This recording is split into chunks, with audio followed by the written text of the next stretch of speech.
আসসালামু আলাইকুম। আমরা আলোচনা করব হযরত মুহাম্মদ সাল্লাল্লাহু আলাইহি সাল্লামের আপন চাচা হামজা ইবনে আব্দুল মুত্তালিব রাদিয়াল্লাহু তাআলা আনহু-এর সংক্ষিপ্ত জীবনে। তার নাম হামজা, আবু ইয়ালা ও আবু আম্মারা কুনিয়াত এবং আসাদুল্লাহ উপাধি। তিনি ছিলেন রাসূল সাল্লাল্লাহু আলাইহি সাল্লামের আপন চাচা। হযরত হামজার জননী হালা বিনতুল ওয়াহাব, রাসূল সাল্লাল্লাহু আলাইহি সাল্লামের জননী হযরত আমিনার চাচাতো বোন। তাছাড়া হামজা ছিলেন রাসূল সাল্লাল্লাহু আলাইহি সাল্লামের দুধ ভাই। আবু লাহাবের দাসী সুয়াইবা তাদের দুজনকে দুধ পান করেছিলেন। বয়সে তিনি রাসূল সাল্লাল্লাহু আলাইহি সাল্লামের অপেক্ষা 2 বছর মতান্তরে 4 বছরের বড়।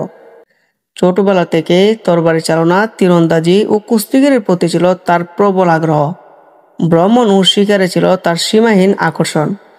জীবনে বিরাট একটা অংশ তিনি এই কাজে ব্যয় করেন। বেশ কিছুকাল যাবৎ মক্কার অলিতে গলিতে তাওহীদের দাওয়াত উচ্চারিত হচ্ছিল। তবে হামজার মতো সিপাহী স্বভাবে মানুষের এ দাওয়াতের প্রতি তেমন মনোযোগ ছিল না। একদিন তিনি শিকার থেকে ফিরছিলেন। সাফা পাহাড়ের কাছাকাছি এলে আব্দুল্লাহ ইবনে জুদানের এক দাসী তাকে ডেকে খবরটি দিল। বলল, আবু আম্মারা, কিছুক্ষণ আগে এসে আপনার ভাতিজার অবস্থা যদি একটু দেখতেন। তিনি কাবার পাশে মানুষকে উপদেশ দিচ্ছিলেন। আবু জাহেল তাকে শক্ত গালি দিয়েছে এবং তাকে ভীষণ কষ্ট দিয়েছে। কিন্তু মুহাম্মদ কোনো প্রত্যুত্তর না করে নিতান্ত অসহায়ভাবে ফিরে গেছে। এই কথা শুনে তার সৈনিক সুলভ রক্ত টকবক করে উঠল। দ্রুত তিনি কাবার দিকে এগিয়ে গেলেন। তার অভ্যাস ছিল শিকার থেকে ফেরার পথে কারোর সঙ্গে দেখা হলে কিছুক্ষণ তার সাথে দাঁড়িয়ে 2-4টি কথা বলা। কিন্তু আজ তিনি প্রতিশোধের স্পৃহায় উন্মাদ হয়ে পড়েছেন। রাস্তায় কারোর দিকে কোনো ভ্রুক্ষেপ করলেন না।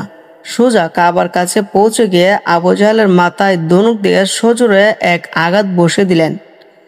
আবু জাহেলের মাথা কেটে গেল। অবস্থা বেগতির দেখে বনু মাকজুমের কিছু লোক আবু জাহেলের সাহায্য ছুটে এলো। তারা বলল, হামজা, সম্ভবত তুমি ধর্ম থেকে হয়েছ। জবাবে বললেন, যখন তার সত্যতা আমার নিকট প্রকাশ হয়ে পড়েছে তখন তা থেকে আমাকে বিরত রাখবে কে? হ্যাঁ, আমি সাক্ষ্য দিচ্ছি মুহাম্মদ আল্লাহর রাসূল। যা কিছু তিনি বলেন তা সবই সত্য। আল্লাহর কসম, আমি তা থেকে আর ফিরে আসতে পারি না। যদি তোমরা সত্যবাদী হও আমাকে একটু বাধা দিয়েই দেখো। আবু জাহেল তার সাহায্যে এগিয়ে আসা লোকদেরকে বলল, তোমরা আবু আম্মারকে ছেড়ে দাও। আল্লাহর কসম, কিছুক্ষণ আগে তার ভাতিজাকে মারাত্মক গালাগালি দিয়েছে এবং তাকে ভীষণ কষ্ট দিয়েছে। পরবর্তীকালে হযরত হামজা বলেছেন, আমি ক্রোধে উত্তেজিত হয়ে কথাগুলি তো বলে ফেললাম, কিন্তু আমার পূর্বপুরুষ ও গোত্রের ধর্মত্যাগের জন্য আমি অনুশোচনায় দগ্ধভূত হতে লাগলাম। একটা সন্দেহে ও সংশয়ের আবর্তে পড়ে সারা রাত আমি আর ঘুমাতে পারলাম না। কাবা এসে অত্যন্ত বিনীতভাবে আল্লাহর কাছে দোয়া করলাম যেন আমার অন্তর দোয়া সত্যের জন্য উন্মুক্ত হয়ে যায়, অন্তর থেকে সংশয় বিদরিত হয়। দোয়ার পর আমার অন্তর দৃঢ় প্রত্যয়ে পূর্ণ হয়ে যায়। তারপর আমি রাসূল সাল্লাল্লাহু আলাইহি সাল্লামের নিকট উপস্থিত হয়ে আমার অবস্থা বর্ণনা করলাম। তিনি আমার অন্তরের স্থিতির জন্য দোয়া করলেন। এটা মুসলমানদের সেই দুঃসময়ের কথা, যখন রাসূল সাল্লাল্লাহু আলাইহি সাল্লাম আকরাম ইবনে আবিল আকরামের গৃহে আশ্রয় নিয়ে গোপনে ইসলামের দাওয়াত দিচ্ছেন। মুসলমান বলতে তখন ছিল মুষ্টিমেয় কিছু নিরাশ্রয় মানুষ। এই অবস্থায় আকস্মিকভাবে হযরত হামজার ইসলাম গ্রহণের অবস্থা ভিন্ন দিকে মোড় নেয়। মুমিনদের সাথে কাফিরদের অযেহেতু বাড়াবাড়ি ও বেপরোয়া ভাব অনেকটা বন্ধ হয়ে যায়, কারণ তার দুঃসাহস ও বীরত্বের কথা মক্কার প্রতিটি লোকে জানত। হযরত হামজা ইসলাম গ্রহণের পর একদিন হযরত উমর রাদিয়াল্লাহু তাআলা আনহু তার ইসলাম গ্রহণের ঘোষণা দানের জন্য গোপনে রাসূল সাল্লাল্লাহু আলাইহি ওয়াসাল্লাম নিকটে গেলেন। তিনি তখন হযরত আকরামের গৃহে কতিপয় সাহাবীদের সাথে অবস্থান করেছেন। হযরত হামজা তখন সেখানে। হযরত উমর ছিলেন সশস্ত্র, তার হাতে ছিল তরবারি। তাকে দেখে উপস্থিত সকলে প্রমোদ গুনল। হযরত হামজা বলে উঠলেন, তাকে আসতে দাও। যদি সে ভালো উদ্দেশ্যে এসে থাকে আমরা তার সাথে ভালো ব্যবহার করব, অন্যথায় তারই তরবারি দিয়ে তাকে হত্যা করা হবে। হযরত উমরের ভেতরে ঢুকে কালিমা তাওহীদ পাঠ করতে শুরু করে। তখন উপস্থিত মুসলমানদের তাকবীর ধ্বনিতে আকাশ বাতাস মুখরিত হয়ে ওঠে। এই দুই মনীষীর ইসলাম গ্রহণের পর ইসলামে এক অপ্রতিরোধ শক্তিতে পরিণত হয়। মক্কার মুশরিকরা উপলব্ধি করে মুহাম্মদের গায়ে আঁচড় কাটা আর সহজ হবে না। মক্কার অবস্থানকালে রাসূল সাল্লাল্লাহু আলাইহি ওয়াসাল্লাম তার প্রিয় খাদেম যায়েদ ইবনে হারিসার সাথে হামজার বাত্তির সম্পর্ক প্রতিষ্ঠিত করে দেন। যায়েদের প্রতি তার ভক্তি ও ভালোবাসা এত প্রখর হয় যে যখন তিনি বাইরে যেতেন তাকে সব ব্যাপারে ওসিয়ত করে যেতেন। নবুয়তের এই 10 বছরে আরো অনেকের সঙ্গে হযরত হামজাও মদিনা হিজরত করলেন। এখানে তার ক্ষুধাপ্রদত্ত শক্তি ও সাহসিকতা প্রকাশ করার বাস্তব সুযোগ এসে যায়। হিজরতের 7ম মাসে রাসূল সাল্লাল্লাহু আলাইহি ওয়াসাল্লাম ইস অঞ্চলের সমুদ্র উপকূলের দিকে 30 সদস্যের মুজাহিদদের একটি ক্ষুদ্র বাহিনী পাঠান। উদ্দেশ্য কুরাইশদের গতিবিধি লক্ষ্য করা। এই বাহিনীতে আনসারদের কেউ ছিল না। এখানে তারা সমুদ্র উপকূলে আবু জাহেলের নেতৃত্বে মক্কার 300 অশ্বারোহী একটি বাহিনী মুখোমুখি হন।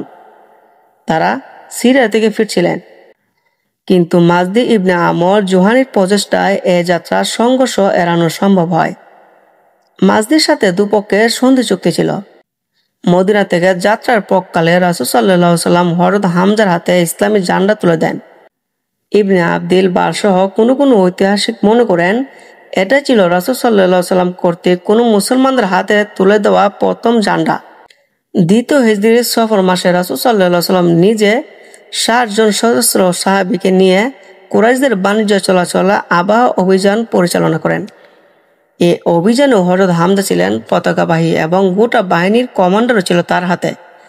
মুসলিম বাহিনী পৌঁছার আগে কুরাইশ কাফেলা অতিক্রম করায় এ যাত্রা কোনো সংঘর্ষ ঘটেনি। হিজরি দ্বিতীয় সনে ইসলামের ইতিহাসের সর্বাধিক গুরুত্বপূর্ণ বদর যুদ্ধ সংঘটিত হয়। এই যুদ্ধে তিনি অংশগ্রহণ করেন।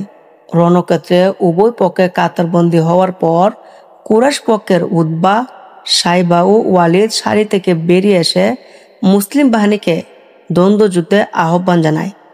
দিনের সিপাহীদের মধ্য থেকে 3 জন আনসার জওয়ান তাদের আহ্বানের সাড়া দিয়ে এগিয়ে যান, কিন্তু উতবা চিৎকার করে বলে ওঠে, মুহাম্মদ, আমাদের সমকক্ষ লোকদেরকে পাঠাও।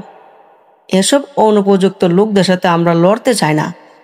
রাসূল সাল্লাল্লাহু আলাইহি ওয়াসাল্লাম আদেশ দিলেন হামজাকে এবং আলী ও উবাইদাকে, বললেন, ওঠো, সামনে এগিয়ে যাও।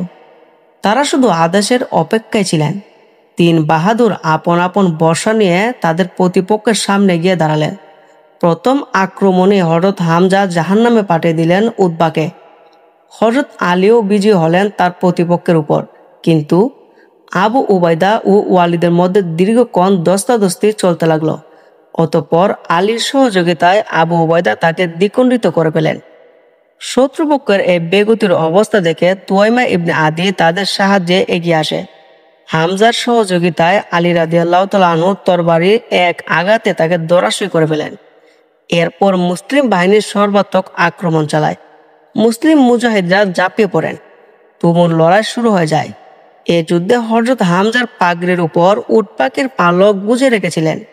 এই কারণে সে যে দিকে যাচ্ছিলেন সেই দিকে স্পষ্টভাবে তাকে দেখা যাচ্ছিল। 2 হাতে বজ্র মুষ্টিতে তরবারি ধরে বীরত্বের সাথে কাফিরদের ব্রু তছনছ করে দিচ্ছিলেন। উমাইয়া ইবনে কালব হযরত আব্দুর রহমান আউফকে একবার জিজ্ঞেস করছিলেন, উট পাখির পালক লাগানো এই লোকটিকে? তিনি তখন বললেন, রাসূল সাল্লাল্লাহু আলাইহি ওয়াসাল্লাম চাচা হামজা ইবনে আব্দুল মুত্তালিব। তখন সে বলছিলেন, এই ব্যক্তি আজ আমাদের সবচেয়ে বেশি সর্বনাশ করেছে। মদিনা উপকণ্ঠে ছিল ইহুদি গোত্র বনু কায়নুকার বসতি। রাসূল সাল্লাল্লাহু আলাইহি ওয়াসাল্লাম মদিনা আসার পর তাদের সাথে একটি মিত্র চুক্তি সম্পাদন করেছিলেন, কিন্তু বদর যুদ্ধে মুসলমানদের বিজয় লাভ করায় তাদের হিংসার আগুন জ্বলে ওঠে। তারা বিদ্রোহী হয়ে ওঠে। এক চুক্তির ভঙ্গের কারণে রাসূল সাল্লাল্লাহু আলাইহি ওয়াসাল্লাম দ্বিতীয় হিজরি শাওয়াল মাসে তাদের বিরুদ্ধে সামরিক অভিযান পরিচালনা করেন। এ অভিযানে হযরত হামজা পতাকাবাহী দায়িত্ব পালন করেছিলেন। বদরের শোচনীয় পরাজয়ের পর কুরাইশদের আত্ম অভিমান দারুণভাবে আহত হয়। তারা প্রতিশোধ নেওয়ার জন্য বিশাল কুরাইশ বাহিনী হিজরির 3য় সনে মদিনার দিকে ধাবিত হলো। আল্লাহ রাসূল সাল্লাল্লাহু আলাইহি ওয়াসাল্লাম সঙ্গীদের নিয়ে উহুদ পাহাড়ের পাদদেশে তাদের গতিরোধ করেন। শাওয়াল মাসে যুদ্ধ শুরু হয়। কাফিরদের পক্ষ থেকে সিবা নামক এক বাহাদুর সিপাহী এগিয়ে এসে দ্বন্দ্বযুদ্ধে আহ্বান জানায়। হযরত হামজা কুশমুক্ত তরবারি হাতে নিয়ে ময়দানে এসে হুঙ্কার ছেড়ে বলেন, ওরে উম্মে আনমারের অপবিত্র পানির সন্তান, তুই এসেছিস আল্লাহ ও রাসূলের বিরুদ্ধে লড়তে? একথা বলে তিনি এমন প্রচণ্ড আক্রমণ চালালেন যে এক আঘাতে সিবাকে হত্যা করলেন। তারপর সর্বাত্মক যুদ্ধ শুরু হয়ে গেল। হযরত হামজার ক্ষিপ্র আক্রমণে কাফিরদের বুক তছনছ হয়ে গেল।